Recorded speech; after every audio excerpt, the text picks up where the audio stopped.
See Higher episode 3. We are on. Give it a couple of seconds here, as I think we talked about last time, to let it get pushed out there to the Periscope world. For those of you who are joining us, this is episode 3 of HigherEdScope. I'm Melissa Venable. I'm here with John Ernstberger, who's showing off our fantastic logo, thanks to the folks at LaGrange College. And our topic today is going to be, do we need to declutter our online classes? And we're going to talk some more about how we came to that topic here shortly.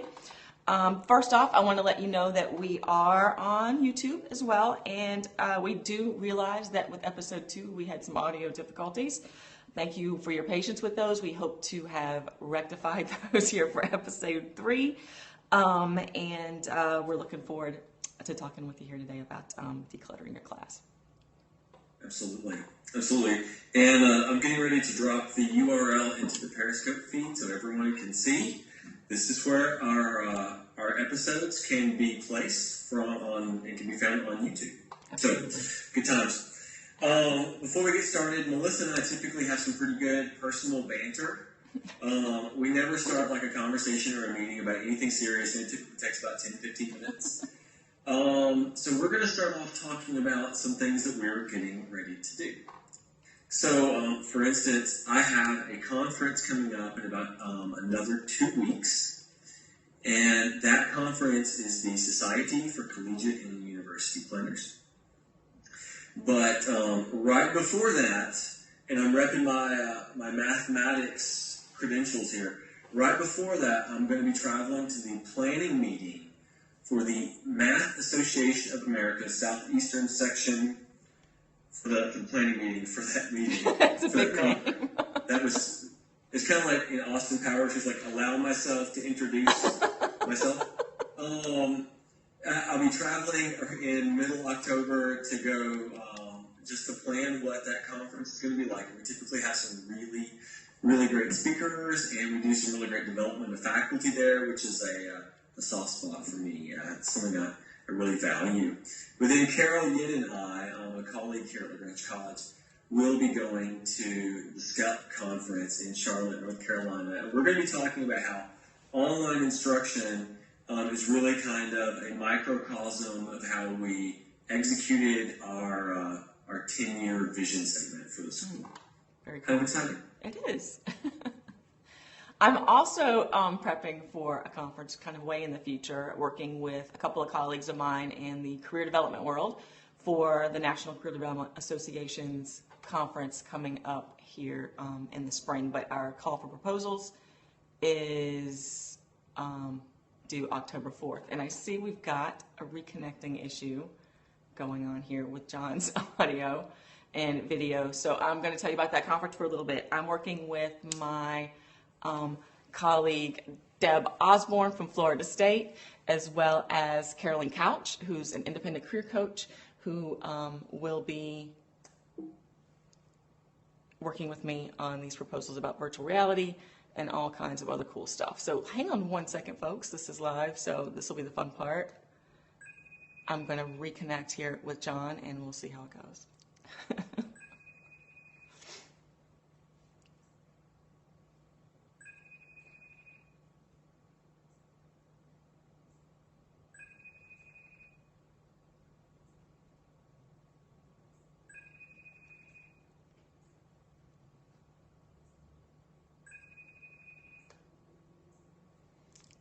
And John, if you are still on the Periscope link, I am, okay, absolutely. Can you try once more? I will do so. Hang on one second.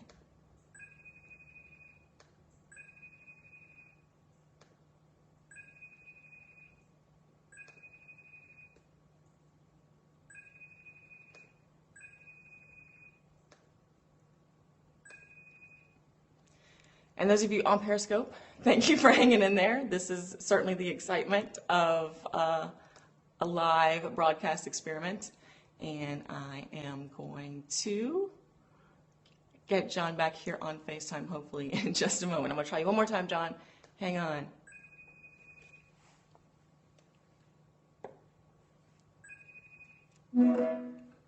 And there you are.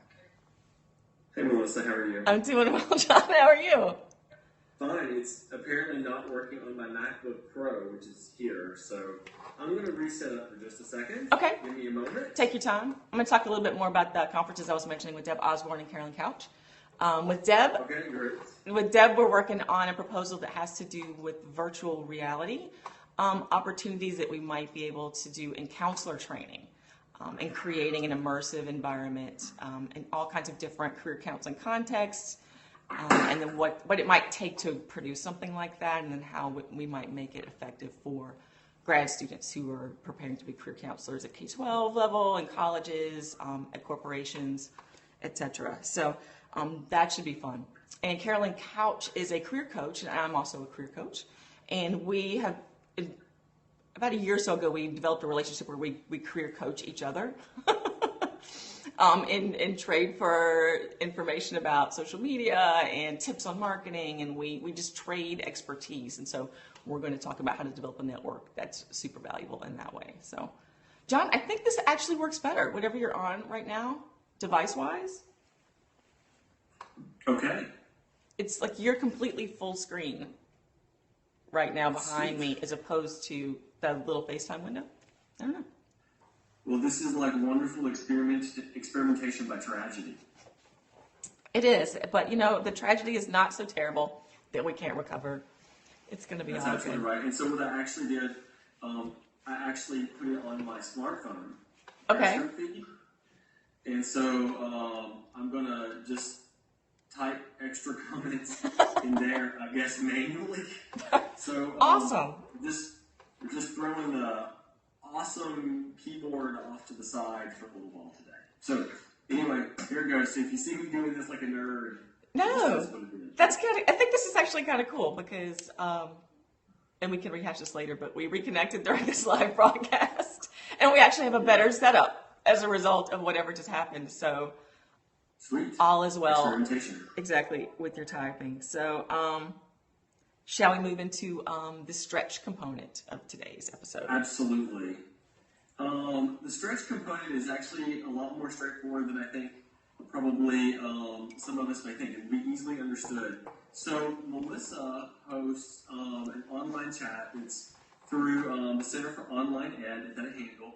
And on Wednesdays around noon, if you look for the hashtag IOL chat, then you can find this conversation ongoing. And we crowdsourced the topic.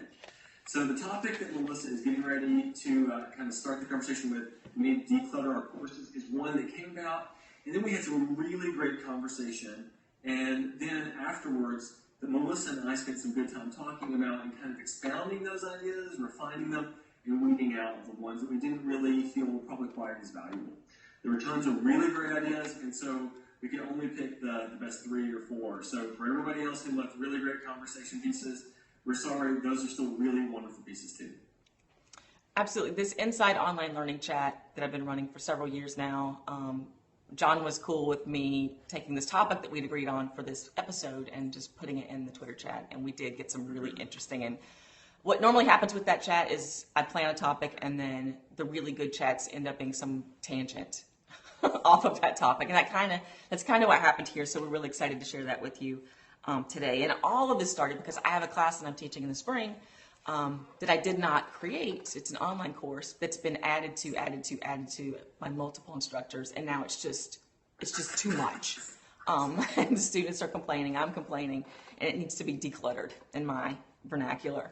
So that's, how do you start to do that? And that's kind of the crux of what we came up with. If the course is overcrowded with content, what I would call extra assignments, how can we make sure we're focusing on the right things and not just overstuffing with content? So one of the first things that came up in the Twitter chat was, okay, what is the context of the course before you can really start to develop a plan for what needs to be there, what doesn't need to be there, what's the context? And John, in the chat, you actually kind of came up with a depth versus breadth response to that. So I mean, it's really easy to put in a lot of resources, but it may be better, in fact, to put a select few that have better content that kind of probe the topic you're trying to reach with your students. Because I think one of the things, especially in the liberal arts setting, that we try to focus on is, does the student really delve into the heart of the matter, or are they just glossing across the surface of it all? Exactly. And one of the ways to kind of get at what we want students to take from the class, whether it's a survey or something a little meatier and more specific, is looking at learning objectives. The conversation always comes back to learning objectives. Are they still appropriate? Are they still accurate? Are they still current in the field that you're teaching? And then how does everything that's in the class right now align everything? Discussion forum topics, reading assignments, things they're going to build and turn in, submit for a grade. Is all that still mapping and aligning with those objectives that you had? That's right. And another piece to consider is adaptive learning. I mean, maybe you need to have a bulk of resources that you can draw from. And if you have a student who's very weak and you are at a place that has some sophistication and can use adaptive learning, then you may be able to continue and kind of reroute the student who needs remediation back to that breadth of resources. But you may have a few students who are doing really, really well. They show that they grab the content, and you may choose instead to guide them toward depth based upon what it is that they're showing you, based upon whatever rules you build for your adaptive learning scheme. Absolutely. And then that goes to another concept that came up in the Twitter chat on this topic, which is communicating expectations to students. If you've got a ton of content, organizing it in such a way, communicating that here's what you need, here's what you must take a look at, here's some extra stuff for those of you who need a little boost, and or an adaptive learning system that can sense and tell and just collecting data and knows when somebody needs extra practice on something and can push the right resource in the right way so that it's only there when they need it. So, and then that moves us into talking about structure. I began in the sort of arena of online education as an instructional designer, and what you tend to do there is create a template for a course, and then what is each course going to have, what is each module going to have, what is each lesson or sub-module going to have, and then it can be great to help you get something started from scratch, a course kind of moving from a blank sheet on up, but it can also be limiting in that you're checking boxes. Okay, we've got 4 discussion questions. Okay, 1, 2, 3, 4. We've got 4 things we need to have read. We got 1, 2, 3, 4. So consistency is good online education-wise in terms of navigation and having students know where things are, know what's going to be expected, know where to find things. But it can get monotonous if we just have stuff in there because we've said everything needs to have A, B, C, D. Absolutely. Course automation, I think, John, you and I talked about too, with the adaptive learning as well, could kind of play into that. Could be very exciting in a lot of ways. It could. And one of the areas that I tend to want to wave off a lot is a mandatory discussion question. That's sort of it's forced. It is. It's forced, and I get why it's there. It gets everyone in the same place at some point during a week, and there's visible sort of tangible evidence that they're there and they're doing something and participating. But if the topic is not relevant and not well crafted, and the prompt is a yes or no kind of thing, or oh no, that's a great idea kind of thing, as opposed to really thought provoking, then you've just got busy work. Absolutely. To fill in. Absolutely. And you try to enforce these word counts that are artificial when none of us encapsulates our ideas, except for on Twitter. It's really small and artificially enclosed, word count size. Absolutely so, true. The discussion forum is a hard one for me. It ends up being more like an engagement piece rather than what are they really learning out of this? Because sometimes they end up being such a stretch. No, that's a great way to look at it, because if you're expecting a learning outcome from every discussion forum, it's a lot of pressure. It is. On very limited technology and that experience. So when you've decided you've got some changes to make to a class, what is it going to take to make those? Both from a technological standpoint, as well as from perhaps an administrative standpoint. This was another point that came up in our chat, our Twitter chat about this. So if you wanted to remove something like a discussion board, an assignment, or something from a reading list, what process would it have to go through where you are to happen? Do instructors have control? Do we have to go through a course designer? to do that? Do we need to go through a committee? Does it need to be approved? And I think probably that has to do with the institution. Melissa, you talked about your initial experience being one, for at least for an online course, or some of your early experience. I don't know if it was your initial or not, but that they were tied to the for-profit world. Right. And so there was the intent of stabilizing and making this process pretty efficient. Absolutely. I lived in a liberal arts college, and we had online courses, but stepping on another instructor's pedagogy is just like taking off the gauntlet and smacking across the face. And so you have to be comfortable with the fact that even if I were to take a course and hand it to a colleague and say, you know what, this is a really great course, I realize it just entered a new iteration, and they're not going to just reuse the content. And I think that for the type of school we are, I don't really want them to. I want them to take it and make it their own. Right. And so this concept of a bureaucracy here is almost foreign. It would probably at most would be a courtesy. Like, I'm going to change this in your course. Are you okay with that? Like, gotcha. Yes, please. And that's kind of how the demeanor of the institutions. So it might be a little bit more local. But I can also see where there are places, like larger institutions, that if they say, here are a set of core course objectives, in order to ensure those, right, there might be a committee that checks on that content. Does that happen to you in places, Melissa? It does. There's sort of an undocumented sort of understanding about what you can change when you're hired to teach an existing course and what you can't change. It would be neat to have that in more of a document that said, okay, go for it in these areas, and if you want these other areas, we need to talk to you first, because you're always kind of trying to find out where that line is. Anything that addresses any kind of objective is going to have to go through some sort of official approval. But things like reading lists, of course, I can tweak discussion forums. I can't really take one off, but I can change the question a little bit. And it depends if it's a course that I've designed versus one that I've been hired to teach but somebody else designed. There's sort of that's a great point. There's a different sort of protocol on that. Like the ones I've designed, I can move the points and stuff around a little bit. If I want to reweight, after I taught this one project management course, the students really were like, there's too many points on this one thing. And I'm like, I think they might be right. So I was able to reweight things and just tell somebody, just email the program director, I'm redoing this. And that was great, no problem. Just send the new syllabus and you're good. So, but if I were to change that assignment drastically, I'd probably have to do a little more than that.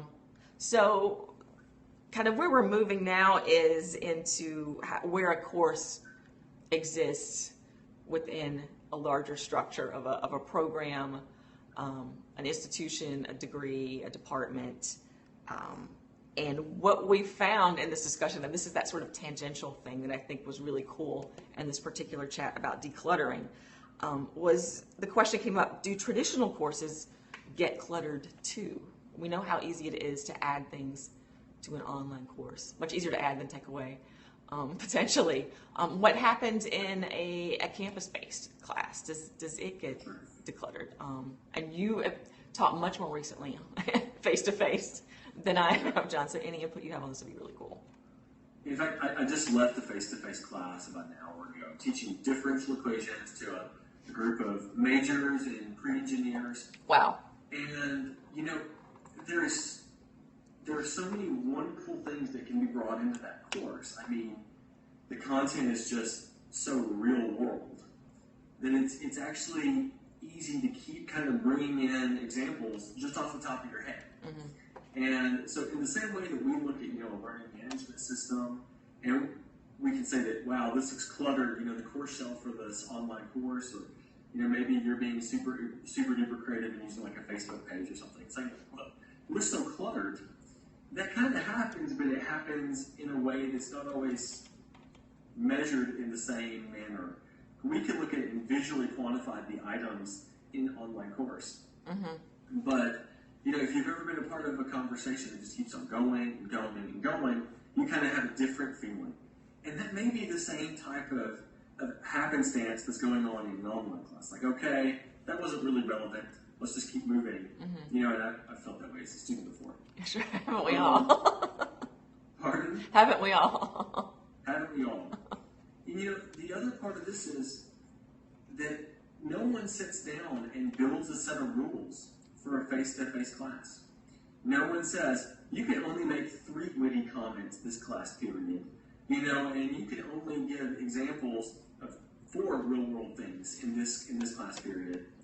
And that comes to a much bigger issue, right?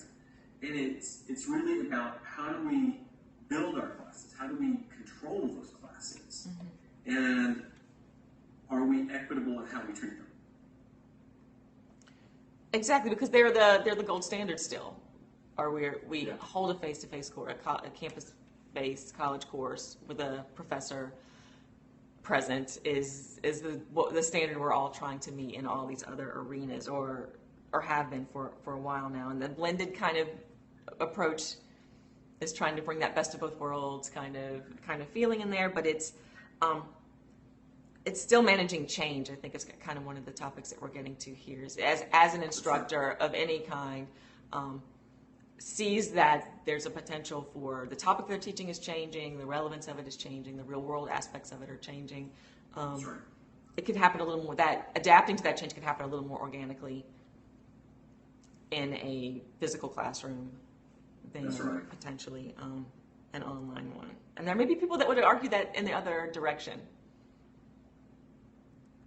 I think it would really depends on your experience. And yeah, I mean, I guess that's true. Like, it's going to be easier for me to create almost an evolutionary process in the online class, right. Where in some regards, I don't have my lecture notes out, but you can pull out your lecture notes, and although you may deviate kind of around this center line, which is the course, mm-hmm. Your notes are still ultimately bringing you back to that same thing. And you know, how many of us have ever been in an institution with our colleagues that taught on the same notes for a decade and a half or 2 decades? Right. Even though, you know, the field may change, they still teach it pretty similarly.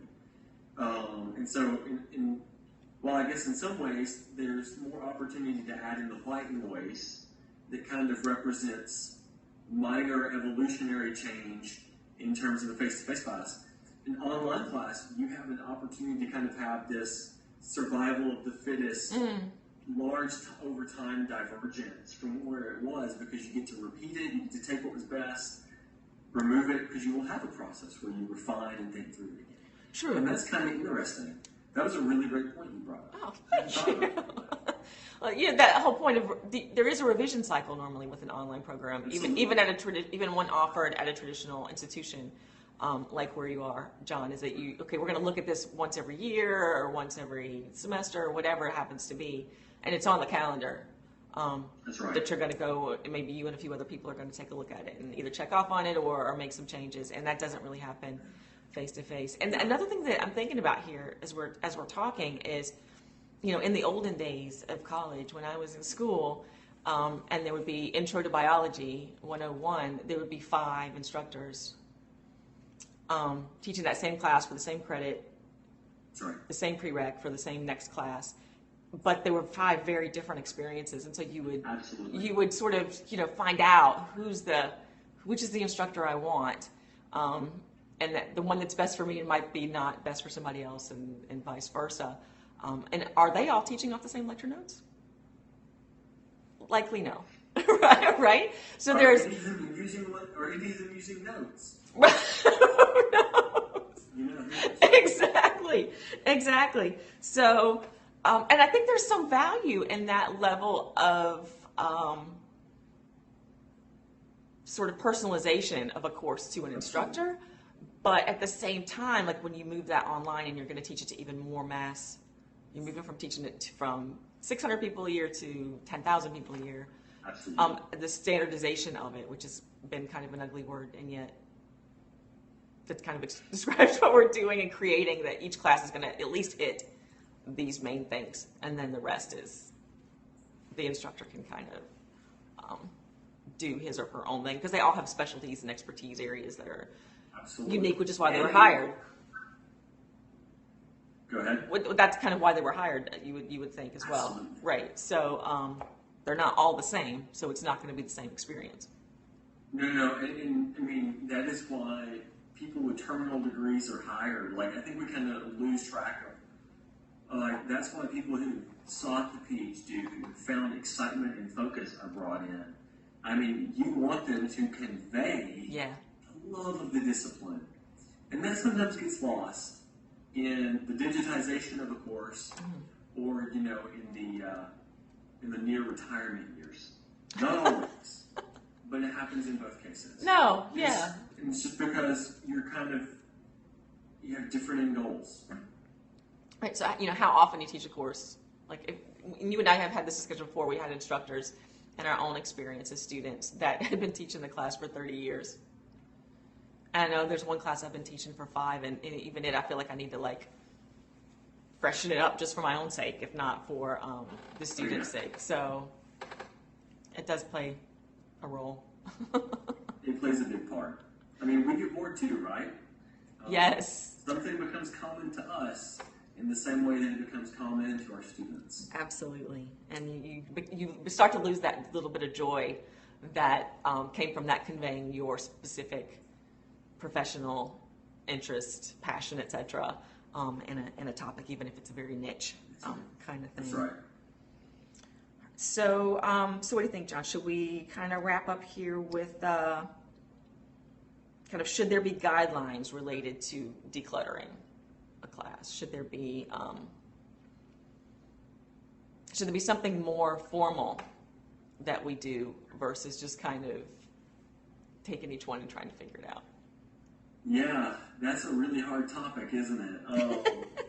Which is why I asked you. You know, sometimes I think yes, and sometimes I think no. Right.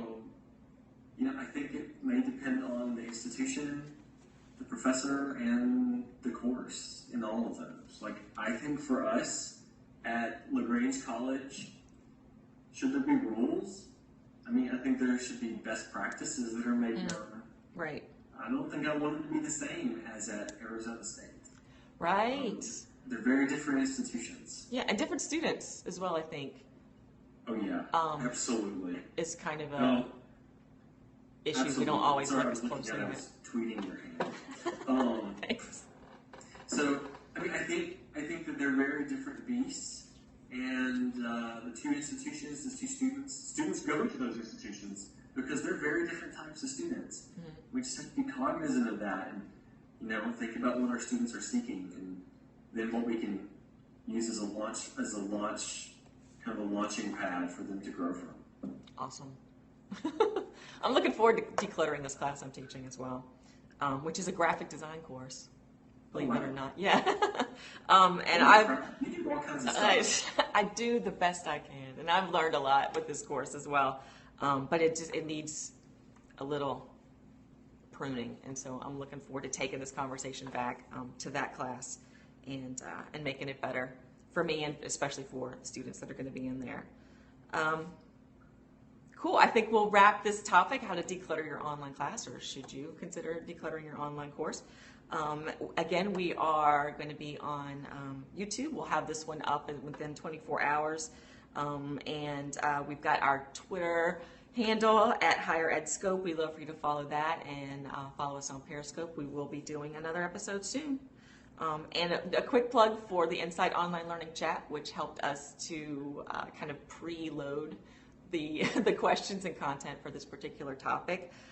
That's a kind of a cool group, and you can join us on Wednesdays for that as well. It is tomorrow. Topic to be announced. Well, hey, thanks everybody for tuning in. Thanks. We'll see you in October for episode 4. All right. Bye. Bye.